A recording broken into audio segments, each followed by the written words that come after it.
चलिए, good morning all of you. आज के सेशन में हम पढ़ते हैं, क्या पढ़ेंगे? बिहार की मिट्टी। क्या पढ़ते हैं? बिहार की मिट्टी को पढ़ेंगे।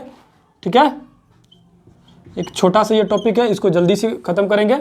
बिहार की मिट्टी, सबसे पहले हम क्या करेंगे, बिहार के एक रफली मैप को बना लेंगे ताकि इस बिहार के बारे में समझने में आसानी हो सके। बिहार के बीचों बीच से कौन सी नदी गुजर रही है? गंगा नदी गुजर रही है। बिहार के उत्तर में हो जाएगा नेपाल, दक्षिण में झारखंड, पश्चिम में यूपी और पूरब में पश्चिम बंगाल। ठीक है, यहाँ देखेंगे तो पहाड़ी क्षेत्र जो बिहार के, जो कुछ पहाड़ी क्षेत्र जो है बिहार के उत्तरी भाग में, जो चंपारण जिले में है, यहाँ के जो मिट्टियाँ जो होती है वो कौन सी मिट्टी हो जाती है? पर्वत पादीय मिट्टी हो जाएगी। क्योंकि पर्वतीय क्षेत्र है तो यहाँ पे पर्वत पादीय मिट्टी हो जाएगी। इसको याद करना भी आसान है। पर्वतीय क्षेत्र में पाए जाने वाली मिट्टी कौन सी हो जाएगी? पर्वत पादीय मिट्टी हो जाएगी। अब यहाँ से देखेंगे तो ये इस क्षेत्र किशनगंज तक जो क्षेत्र है, ये क्षेत्र जो हो जाता है, चूंकि उत्तर बिहार से सारी नदियाँ, यानी कि हिमालय क्षेत्र से नेपाल से सारी नदियाँ आती है जो गंगा में आकर मिलती है, तो उत्तर बिहार से आने के कारण यह इस जो क्षेत्र जो हो जाता है, ये क्षेत्र हो जाता है तराई क्षेत्र हो जाता है। नदियों का पानी यहीं से निकलते रहता है, इसलिए इस क्षेत्र को कहा जाता है तराई क्षेत्र है। चूँकि इस क्षेत्र में पाए जाने वाली मिट्टी को भी तराई मिट्टी कहा जाता है। यहाँ तराई मिट्टी, चूँकि नदियाँ यहाँ से बराबर आ रही है, तो तराई मिट्टी को दलदली मिट्टी भी कहा जा सकता है। दलदली मिट्टी कहा जा सकती कि नहीं? दलदली मिट्टी भी इसको कहा जा सकता है। ठीक है, दलदली मिट्टी भी इसको कहा जा सकता है। दलदली मिट्टी होने के कारण यहाँ का पानी, यहाँ दलदली मिट्टी से समझ आ रहा है कि यहाँ पानी ज़्यादा लगा रही होती है, तो पानी ज़्यादा लगा रहता है तो यहाँ पे जो होती है फसल, मुख्यतः फसलें, जूट की फसल अधिक होती है। क्योंकि हम लोग को पता भी है बिहार के कटिहार और पूर्णिया जिला में जूट की फसल अधिक होती है। ठीक है, अब देखेंगे बिहार के जो बीच भाग में जो है, ये बीच वाले भाग जो है, इस भाग में कौन सी मिट्टी पाई जाएगी? इस भाग में जलोढ़ मिट्टी पाई जाती है। और यहाँ भी जो है, यहाँ भी जलोढ़ मिट्टी पाई जाती है। लेकिन जलोढ़ मिट्टी को दो भागों में बांट के पढ़ा जाता है। जलोढ़ मिट्टी, इन दोनों क्षेत्र में कौन सी मिट्टी है? जलोढ़ मिट्टी। कौन सी मिट्टी है? जलोढ़ मिट्टी। कौन सी मिट्टी हो जाएगी? जलोढ़ मिट्टी। जलोढ़ मिट्टी कितनी प्रकार है? दो प्रकार है। एक प्रकार को क्या बोलते हैं? पुरानी जलोढ़ मिट्टी। पुरानी जलोढ़ मिट्टी। ठीक है, पुरानी जलोढ़ मिट्टी, उसको पुरानी जलोढ़ मिट्टी को क्या बोलते हैं? बांगर भी कहा जाता है, बांगर कहा जाता है। ठीक है, और एक हो जाता है नवीन जलोढ़ मिट्टी। ठीक है, नवीन जलोढ़ मिट्टी, इसे क्या कहा जाएगा? खादर भी कहा जाता है। ठीक है, तो इस तरह देखेंगे कि तो उत्तर बिहार में जो है दो प्रकार की मिट्टियां हैं। जलोढ़ मिट्टी ही है, लेकिन उसको एक नवीन जलोढ़ मिट्टी और एक को पुरानी जलोढ़ मिट्टी, यानी कि बांगर और खादर में बांटकर पढ़ा जाता है। जो नवीन जलोढ़ मिट्टी हो जाती है, नदियों के द्वारा बार बार नदियों के कटाव के द्वारा बनती है, नदियों के द्वारा मिट्टी लाकर जमा होती है, उसी मिट्टी को क्या कहा जाता है?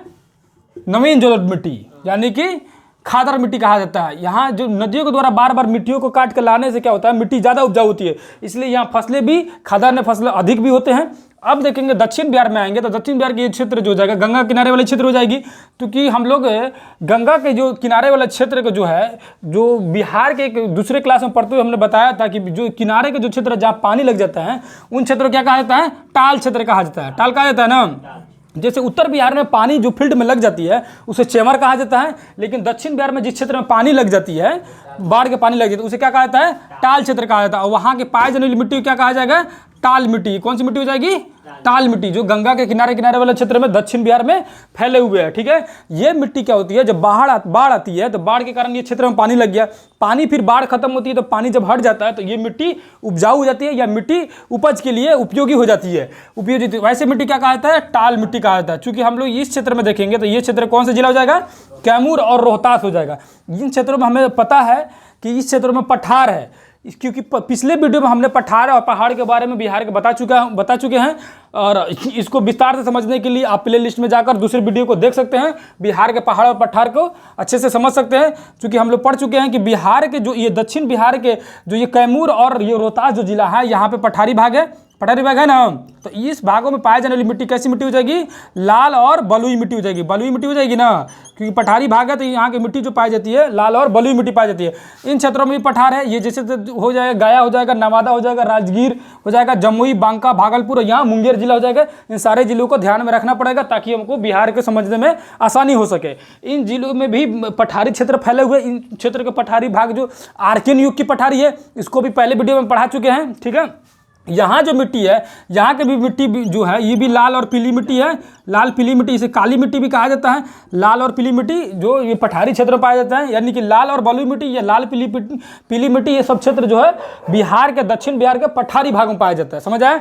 अब बिहार के जो बीच वाले जो क्षेत्र है, इन क्षेत्रों में जो मिट्टी पाई जाती है, इन मिट्टी को कहा जाता है, ये मिट्टी भी है जलोढ़ मिट्टी ही है, जो पटना के क्षेत्र में है, पटना में हो जाएगा या लखीसराय हो जाएगा और भागलपुर के कुछ भागों तक हो जाएगा, मुंगेर के कुछ भाग हो जाएगा, है ना। ठीक है, इन सब क्षेत्रों में जो पाए जाने वाली मिट्टी जो है वो जलोढ़ मिट्टी है। लेकिन दक्षिण बिहार में इसे कहा जाता है करैल कवाल मिट्टी। क्या कहा जाता है? करैल और करैल कैवाल मिट्टी। इसको याद रखेंगे, करैल कैवाल मिट्टी। पूछेगा करैल कैवाल मिट्टी बिहार के किस भाग से संबंधित है? दक्षिण बिहार या उत्तर बिहार? दक्षिण बिहार। ठीक है, जिला पूछ देगा तो पटना मोस्टली देता है एग्जाम में कि पटना की जो मिट्टी है किस प्रकार की मिट्टी है, तो जलोढ़ मिट्टी होगा, लेकिन ऑप्शन में करैल कवाल भी होगा। तो ऑप्शन हो जाएगा आंसर जो सही आंसर हो जाएगा वो करैल कवाल मिट्टी हो जाएगा। कौन सी मिट्टी हो जाएगी? करैल कवाल मिट्टी। समझ आया। चूंकि दक्षिण बिहार में जो है पानी कम रहता है, यानी ये सूखा हुआ क्षेत्र है। उत्तर बिहार जो है तो बाढ़ वाला क्षेत्र है। तो यहाँ जो उत्तर बिहार के जो क्षेत्र है मिट्टी हो जाती है अधिक उपजाऊ होती है, अधिक ज़्यादा उपजाऊ होती है, जिसके कारण यहाँ पे जो फसलें होती है, खाद्यान्न फसल होती है। कौन सी फसल हो जाएगी? खाद्यान्न फसल जो होती है, खाद्यान्न फसल जो होती है वो उत्तर बिहार में ज़्यादा होती है। और दक्षिण बिहार में जो फसलें होती है वो मोटे फसलें होते हैं। मोटे फसलें यानी दक्षिण बिहार में किस तरह के फसल होंगे? मोटे फसल। चूंकि इसका कारण क्या है? तो यहाँ पानी का अभाव है, सूखा क्षेत्र है, पानी लगता भी है, मिट्टी उपजाऊ भी है, तो ज़्यादा उपजाऊ नहीं है। उत्तर बिहार के से कंपेयर किया जाए तो दक्षिण बिहार में उपजाऊ कम मिट्टी है। इसी कारण यहाँ फसल जो होते हैं मोटे फसल होते हैं, सब्जियों का उत्पादन ज़्यादा होता है। ठीक है, क्योंकि हमें पता है कि जो नदी किनारे वाला जो क्षेत्र जिसको दियारा क्षेत्र बोला जाता है, वहाँ पर लालमी, ककरी वगैरह ये सब क्षेत्र है ना, वाटरमेलन जिसे बोला जाता है, वो सब क्षेत्र जो उन सब जगहों पर ज़्यादा उपज की जाती है, सब्जी वगैरह का उपज ज़्यादा होता है इन क्षेत्रों में। यानी कि मोटे फसल सब्जियों का उत्पादन दक्षिण बिहार में होता है, और खाद्यान्न फसल जैसे कि चावल, धान, गेहूँ, मक्का आदि जो फसलें होती हैं वो उत्तर बिहार में ज़्यादा होती है। ठीक है, अब समझ आए। मिट्टी के सेशन में हमने अब क्या क्या समझा? एक हो जाएगी पर्वतपादीय मिट्टी, जो पर्वतीय जो मेनली चंपारण जिला में है। ठीक है, इसको ध्यान रखेंगे। उसके बाद उसे किनारे में बसे हुए जो मिट्टी है, जो किनारे के क्षेत्र में है, जो यहाँ से चंपारण से लेकर किशनगंज तक है, उस मिट्टी क्या कहता है? तराई मिट्टी, क्योंकि तराई क्षेत्र में बसी हुई है, दलदली होती है और यहाँ जूट उत्पादन के लिए ज़्यादा उपयोग होती है। और ऐसे भी क्वेश्चन है कि बिहार के कौन से जिला होता है जो जूट में सबसे आगे है? तो कटिहार और पूर्णिया। पूर्णिया कटिहार है जो जूट के लिए ज़्यादा अधिक फेमस है। ठीक है, यहीं पे है कटिहार और पूर्णिया, है ना। समझ आए। अब यहाँ देखेंगे तो यहाँ खाद्यान्न फसलें ज़्यादा होती है। यहाँ जो और भागों में जो मिट्टी है वो जलोढ़ मिट्टी है। जलोढ़ मिट्टी दो प्रकार की, एक हो जाएगी पुरानी जलोढ़ मिट्टी और एक नवीन जलोढ़ मिट्टी। पुरानी जलोढ़ मिट्टी को बांगर कहा जाता है, नवीन जलोढ़ मिट्टी को खादर कहा जाता है। खादर इसलिए कहा जाता है कि ये मिट्टी जो नवीन जलोढ़ मिट्टी होती है अधिक उपजाऊ होती है, इसीलिए इसको खादर कहा जाता है। ठीक है, अब उसके बाद दक्षिण बिहार में आएंगे तो दक्षिण बिहार में एक लाल बलुई मिट्टी है, लाल पीली मिट्टी है ना, एक जलोढ़ मिट्टी है पटना क्षेत्र में जिसको करैल कवाल मिट्टी कहा जाता है। और लाल मिट्टी का लाल होने के कारण होता है आयरन ऑक्साइड की अधिकता के कारण।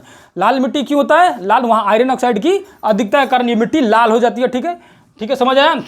बिहार के और बीच में एक आ जाएगा जो टाल मिट्टी, जो गंगा किनारे दक्षिण बिहार के जो क्षेत्र में है उसको टाल मिट्टी कहा जाता है। जो बाढ़ आने के हटने के बाद जो मिट्टी उपजाऊ होती है उसको टाल मिट्टी कहा जाता है। समझ आया। एक छोटा सा टॉपिक था बिहार का, बिहार की मिट्टी। समझ आया ना। इसको ध्यान से रखेंगे और इसको नोट डाउन कर लेंगे। जिसको स्क्रीनशॉट लेना होगा स्क्रीनशॉट ले सकते हैं। दूसरे किसी क्लास में फिर से आएंगे दूसरे किसी टॉपिक के साथ। तब तक के लिए नमस्कार, धन्यवाद, जय हिंद, अस्सलाम वालेकुम। चलिए।